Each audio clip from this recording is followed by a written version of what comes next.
Okay, good evening. Today we're here doing the first recording for my fourth assessment in our cluster of 7. With me I have Joanne and Brianna, and could you, Joe, just please confirm I have your approval to film for this exercise? Yep, sure please? do. And you, Yep. Brianna, do you give me approval?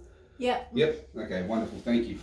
So, firstly, what we'll go through is we're here today to demonstrate the use of the Australian Standard Fire Blanket. I myself have personal provenance on how effective these can be in the workplace. I've personally had to extinguish 2 fires in workplaces, so I know how effective they can be. You'll be given a handout for the duration of the course, for the course as well, and towards the end of the assessment, towards the end of the course you will be given a simple 1-page assessment to complete towards the end.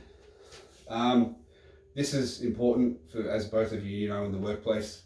Joe, you work with children. Children are curious with fire.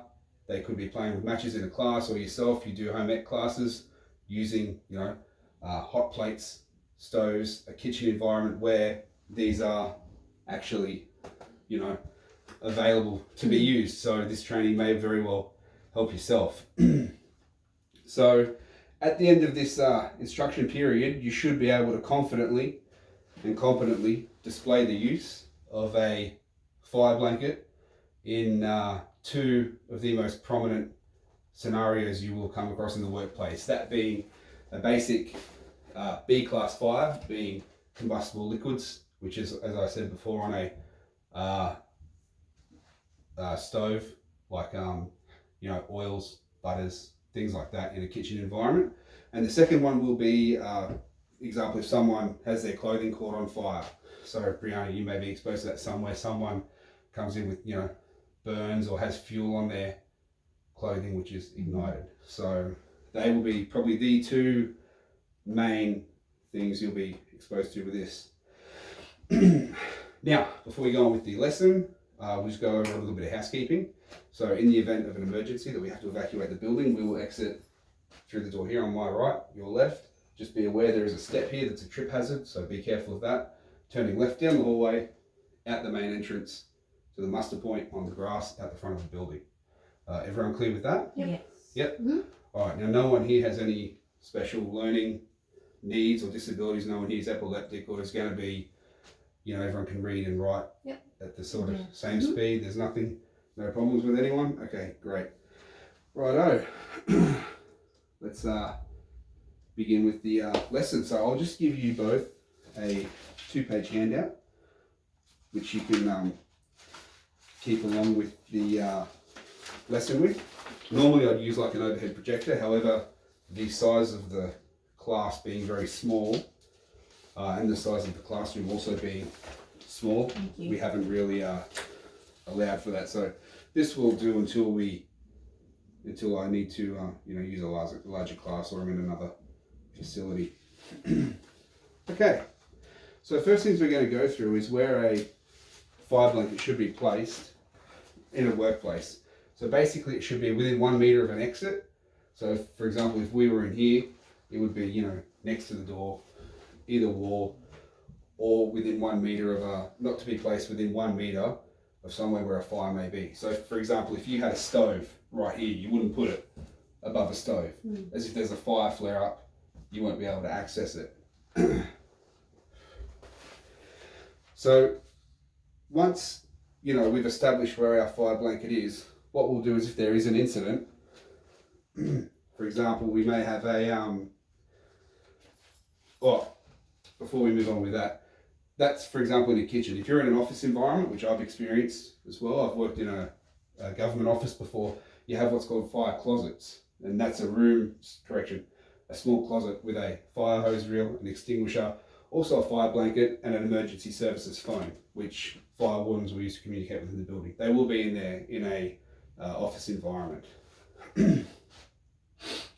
So what we'll go through now is basically the correct procedure of deploying the fire blanket and also how you're going to hold it so you don't injure yourself. Now, as you can see, this fire blanket isn't on a wall, and I don't want to punch holes in the wall, so to mount it. So what I'm going to do is just sit it here on the table to demonstrate as if it's on a wall. Make sure the camera can see it. So we have our 2 tabs here, right? In the event of a fire, we'll walk up to the fire blanket, taking 2 tabs in a firm hold. We will pull down on the fire blanket and it will release. The fire blanket will come up and out, as so.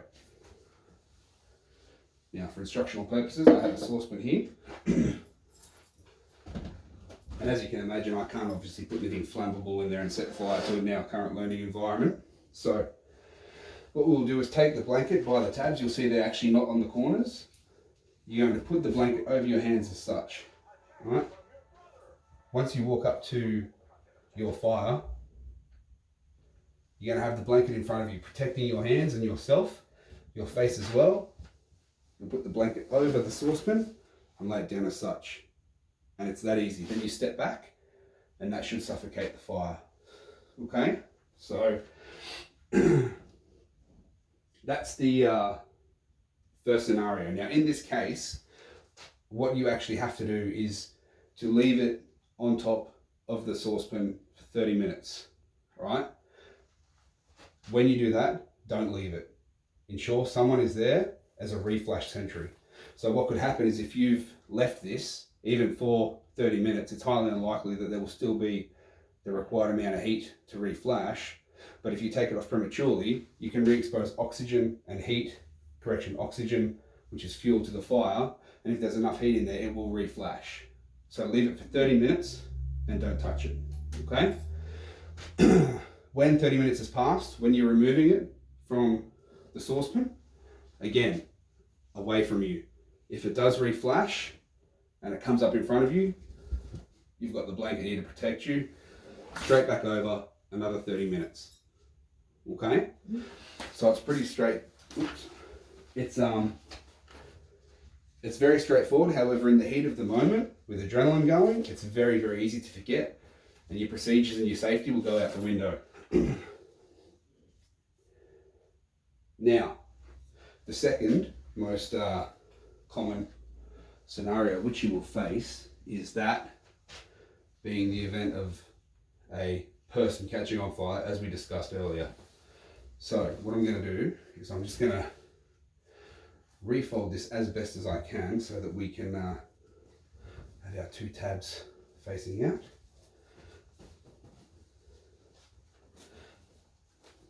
Which is not a very good job. Once we're done, we'll refold it correctly.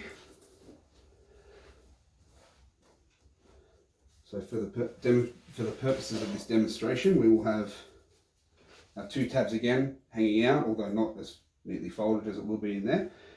Joey, can I just get you to stand up and we'll use you as a demonstration model, please?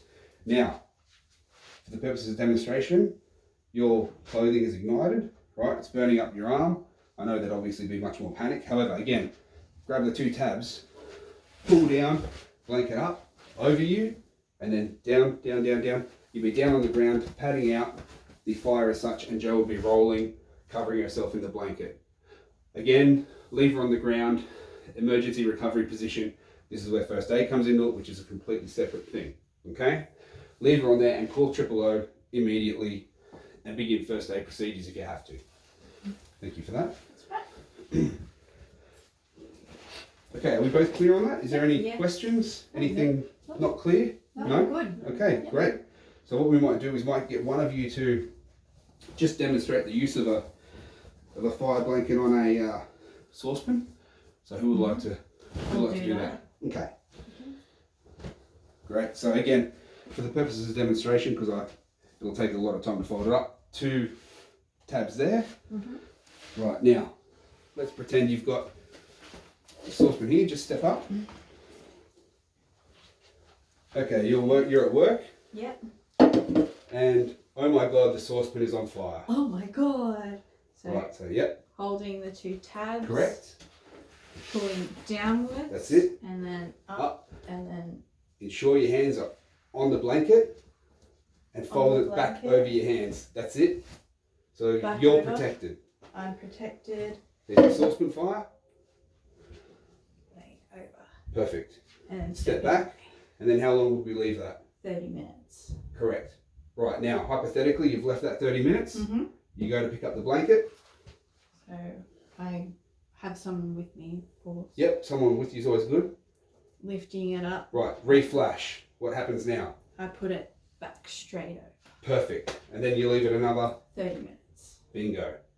Okay, now pick up the blanket. Right, now once this has been used, what do you think happens with it? Goes in the bin.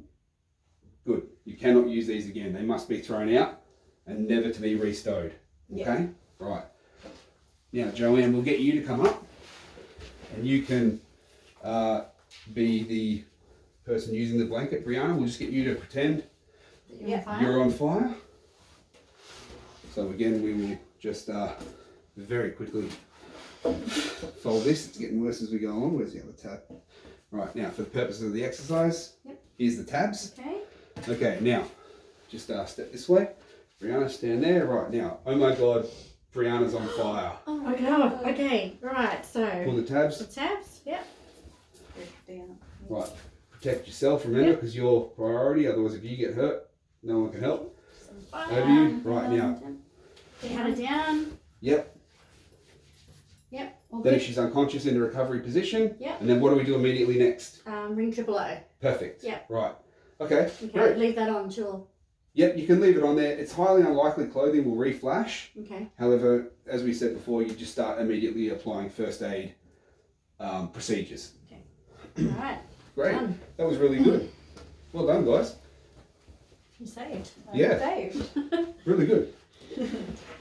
So, and realistically, like as I said, I've used these twice, and that's really all there is to it. Both of mine were on B-class fires, so deep fat fries, oils in kitchens, and it's as easy as that. You put it over it. You remember your training, have faith in your equipment, put it over it, and the fire is just starved of oxygen, and it goes out. These are really effective.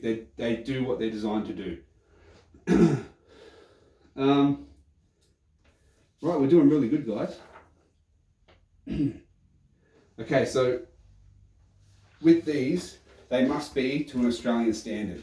Okay, if you buy one of these from like a Chinese $2 shop or anything, I would strongly suggest you put them back. You must check that they adhere to the Australian standard AS 244-2001. Okay, now I don't expect you guys to remember that off by heart. However, they must adhere to Australian standards. Otherwise, they won't be fit for use in a workplace at all. And plus, I probably wouldn't trust them either. So, yeah. And essentially, that's about it for the basic use of a fire blanket. So we've gone through where they must be stored, right? The procedures for deploying them, the procedures for using them in two of the main types of incidences that you will probably come across in your workplace. And we've gone through the procedures for disposal after that. Now, to replace them, it's very easy. You can go to Bunnings, Big W, any retailer really that sells this kind of equipment. But again, just check they are to that standard. Okay? Yeah. Great. So does anyone have any questions? Anything they'd like to clarify? No, Or- no. All good. No? Yeah, Okay, all good. great. Thank you. Yeah. Really, really good. So now when you guys go back to your places of work or business, you guys can be confident in the fact that you have been shown how to use a approved fire blanket. Great. Now, one thing I will hand out just before we finish, we have just a very brief assessment on the use of a fire blanket, which for the purposes of our video, I won't film. I'll get the students to fill them out. I will take a photo and then send them in with my assessment. Great. So just before we finish up, any more questions, queries? No, all No? good. Thank you. Perfect. You guys did really good. And, I hope you never have to use it as a skill, but now it's something you're prepared with. Excellent. Great. Thank you. Thank you very much, guys.